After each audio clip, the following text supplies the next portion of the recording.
নমস্কার বন্ধুরা, আমাদের চ্যানেল মনের ক্রিয়েশনে আপনাদের স্বাগত। আজ আমরা এসে গেছি আরেকটি নতুন ভিডিও নিয়ে।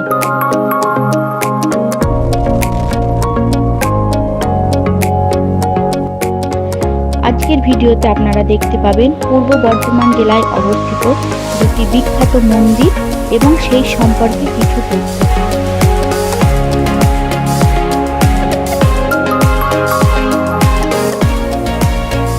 তাই বন্ধুরা, ভিডিওটি শেষ অবধি না দেখলে মিস করবেন। চ্যানেলে নতুন হলে দয়া করে সাবস্ক্রাইব করে দেবেন আর লাইক শেয়ার করতে ভুলবেন না যেন।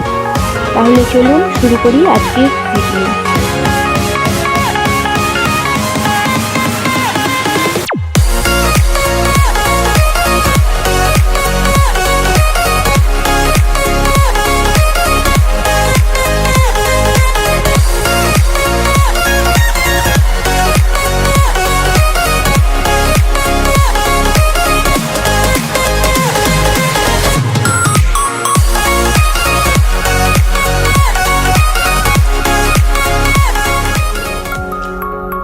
এই মন্দিরে পৌঁছাতে গেলে আপনাকে হাওড়া বর্ধমান মেন লোকাল ধরে বঞ্চি স্টেশনে নামতে হবে।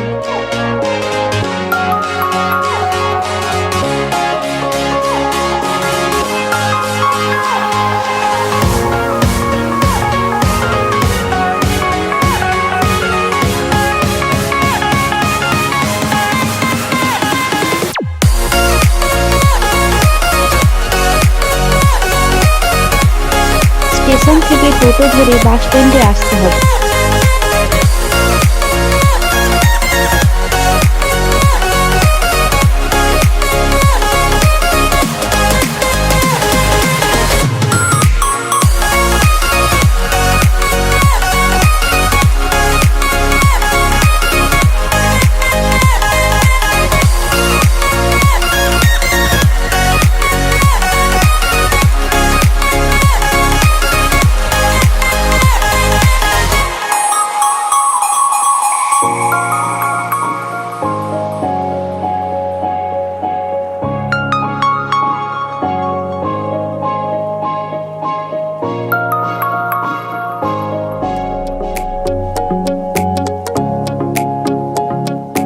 গুড়াপ কালনা 11 নম্বর বাস ধরে মাত্র 15 টাকা ভাড়া দিয়ে আপনাকে পৌঁছতে হবে বৈদ্যপুর রথতলাতে।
থেকে অটো বা টোটো ধরে আপনাকে পৌঁছতে হবে এই দুই মন্দিরে।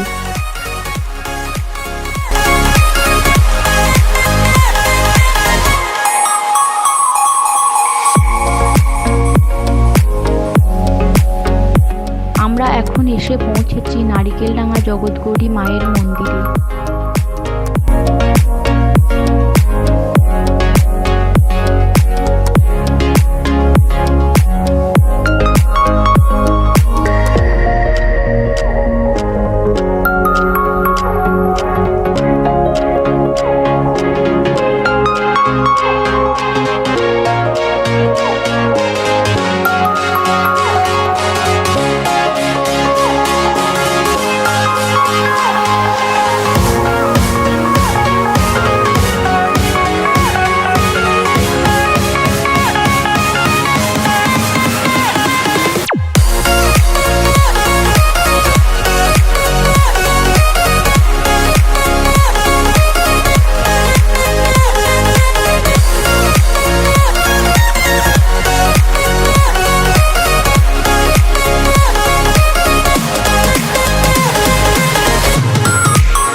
এরপর আমরা যাচ্ছি রাখাল রাজা মন্দিরের উদ্দেশ্যে।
আপনারা এখন দেখছেন রাখাল রাজা মন্দির।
तमेव पीता च मता तमेव बन्धुश्च सखा तमेव विद्या तमेव बुद्धि तमेव मुक्ति तमेव शक्ति तमेव अर्थ तमेव परमार्थ तमेव ज्ञानम तमेव परम ज्ञानम तमेव राखाल राज मम देव। কালা পাহাড়ের আমলে যখন হিন্দু দেবদেবীর উপরে অত্যাচার শুরু হচ্ছিল, হিন্দু দেবদেবীর মুণ্ডচ্ছেদন হচ্ছিল, সেই সময়ে আমাদের কাটোয়ার কাছে খাটুন্তি বলে একটি গ্রাম আছে। সেই গ্রামেতে আপনারা যে সিংহাসনে তিনটি মূর্তি দেখলেন, একদম পূব দিকে যিনি আছেন তিনি হচ্ছেন গোপীনাথ। গোপীনাথ হচ্ছে রামকানু গোস্বামীজির কুলো দেবতা। তো উনি ভাবলেন এই কালা পাহাড় তাহলে আমার এই দেবতাকে যদি দেখে মুণ্ডচ্ছেদন করবে। উনি আর ওনার স্ত্রী একদিন ওই গোপীনাথকে নিয়ে বেরিয়ে পড়লেন। ঘুরতে ঘুরতে ঘুরতে ঘুরতে এই গ্রামের মধ্যেখানে, তখন এটা গ্রাম ছিল না, শুধু এটা জঙ্গল ছিল। জঙ্গলের মধ্যে একটি কুঁড়ে করে ওই গোপীনাথকে নিয়ে বসতি শুরু করলেন। এই করতে করতে ওনার তিনটি সন্তান হয়,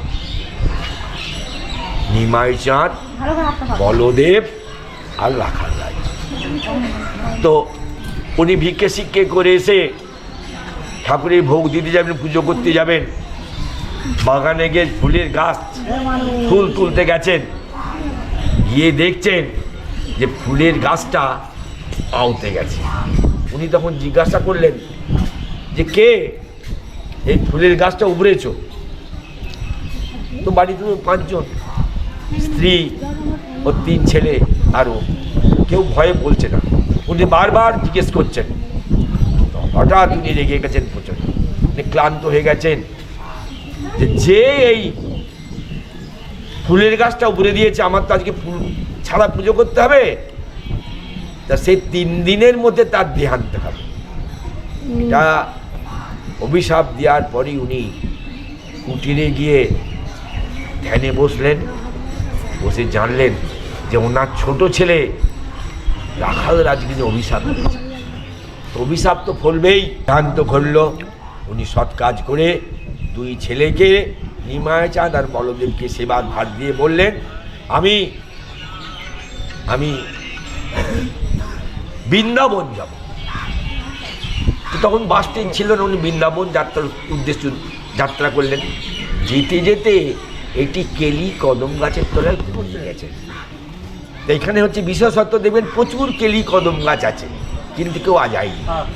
তো সেই কেলি কদম গাছের তলায় উনি স্বপ্ন দেখলেন ভোরবেলা, প্রভু কৃষ্ণ বলছে তোকে যেতে হবে না, আমি তোর কাছেই আসছি। কি হবে প্রভু? বলছে তুই যেখানে থাকিস সেই কুঁড়ের মাঝখানেই একটা বনের মধ্যে একটা ছোট ডোবা আছে, তার নাম যমুনা। সেই যমুনায় একটা নিম কাঠ ভাসছে। সেই নিম কাঠে আমার মূর্তি হবে। কেমন মূর্তি হবে প্রভু? বললো আমার গায়ের রং হবে আকাশের মতো নীল, 1 হাতে থাকবে ক্ষীর সন্দেশ, 1 হাতে থাকবে লাঠি, চোখগুলো হবে দ্বিগল, মাথায় থাকবে টিকা, পাটা থাকবে পদ্মের উপরে, লাল কমলের উপরে। এইরকম মূর্তি আপনার কে করবে প্রভু? বললো আমার মূর্তি করবে বাগনাপাড়া নিবাসী মহাদেব ভাস্কর। তার বয়স 5 বছর, সে আমার মূর্তি বললো। তাহলে সে তো আরও কিছু তার সঙ্গে কথাবার্তা হলো। কোন ছিল মাঘী পূর্ণিমার আগে দিন। বলে এই মাঘী পূর্ণিমায় এর অভিষেক করে একে তুমি প্রতিষ্ঠিত করে।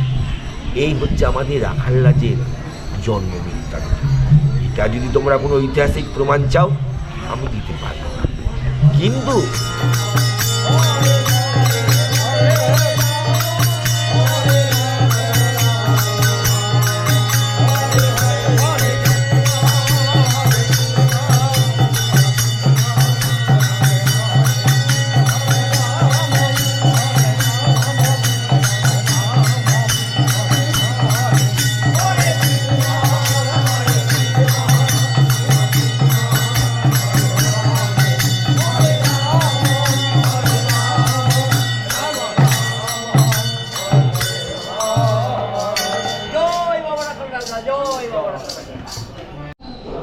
আজকে যেটা হচ্ছে আমাদের এই রাখালরাজ ঠাকুরের যে পালাটা আমরা আজকে নিয়েছি টোটাল আমাদের সকাল থেকে সন্ধ্যা অবধি ঠাকুরের যে পুজোর টোটাল সামগ্রিক যা খরচ এবং এখানে যে নিত্য সেবা হয় এবং নিত্য সেবার পর যে ভোজনের ব্যবস্থা, মধ্যাহ্ন ভোজনের ব্যবস্থা, পুরোটাই আমরা আজকে আয়োজন করেছি।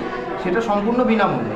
এর জন্য আমরা কারোর কাছ থেকে কোনো রকম টাকা পয়সা দাবি করছি না। এটা সম্পূর্ণ আমাদের মনের একটা ইচ্ছা, একান্তরিক ইচ্ছা। সেই হিসেবে আমরা পুরোটাই আয়োজন করছি। বহু মানুষ খাচ্ছে, মোটামুটি অ্যাপ্রক্স আপনার এখানে আজকে টোটাল 500 মানুষের আমরা আয়োজন করেছি। ঠিক আছে, তো এর বাইরেও আমাদের কিছু আয়োজন থাকবে। যদি সেক্ষেত্রে মানুষ বাড়ে সেক্ষেত্রে আমাদের ব্যাকআপও আছে। মোটামুটি 500 মানুষের আয়োজন এখন মানুষ খাচ্ছে, সুস্থভাবে খাচ্ছে, সেটা আপনারা দেখতে পাবেন। ওকে, আর এছাড়াও হচ্ছে যে এখানে মন্দির সম্পর্কে এই ঠাকুরটা খুবই জাগ্রত ঠাকুর। ঠিক আছে, এখানে শোনা গেছে যে মানুষের মনস্কামনা পূর্ণ হয় এখানে এসে পুজো দিলে বা ঠাকুরের কাছে কিছু চাইলে, ঠাকুর তাকে খালি হাতে ফেরায় না। সেই হিসাবে বহু মানুষ এখানে আসে দূর দূরান্ত থেকে, বিশেষ করে ছুটির দিন, মানে আজকে রবিবার, বিশেষ করে ছুটির দিনে এখানে ভিড় সমাগমটা বেশি হয়। কলকাতা এবং কলকাতার আশেপাশে বিভিন্ন লাগোয়া সংলগ্ন জেলা থেকে বহু মানুষ এই ঠাকুরের সান্নিধ্যতে আসে যাতে তারা ঠাকুরের আশীর্বাদ পায়। Thank you. আপনাদের নাম?